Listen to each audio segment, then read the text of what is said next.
Hello everyone, আমি শুভ পোদ্দার। সবাই কেমন আছেন? আশা করি সবাই ভালো আছেন, আমিও ভালো আছি। তো আজকে আমি ডাবের পুডিং তৈরি করেছিলাম। তো এর আগে আমি কোনো ভিডিওই নিতে পারিনি পুডিংটা কি যেভাবে তৈরি করেছি। সত্যি কথা বলতে এখানে ডাবের জল সেটা আমি ভালো মতো জাল দিয়ে তার ভিতরে একটু আগার আগার পাউডার দিয়ে এবং উপর দিয়ে কিছু ডাব কুচি কুচি করে দিয়ে তারপরে আমি ফ্রিজে রেখে দিয়েছিলাম। তারপরে পুডিংটা তৈরি হয়ে গেছে। তো আমি পুরো একদিন রেখেছিলাম ফ্রিজের ভিতরে।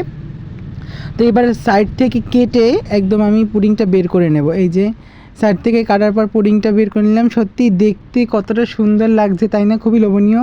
আর আমি এর ভিতরে কিছু নকুল দানা দিয়েছিলাম, সেই কারণে নকুলের ভিতরে যে ইগুলো থাকে না, সেইগুলো উপর দিয়ে দেখাচ্ছে।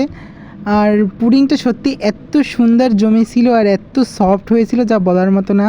আর খেতেও খুব ভালো লাগছিল। গরমের ভিতরে একদম কলিজা ঠান্ডা করার মতো একটা পুডিং।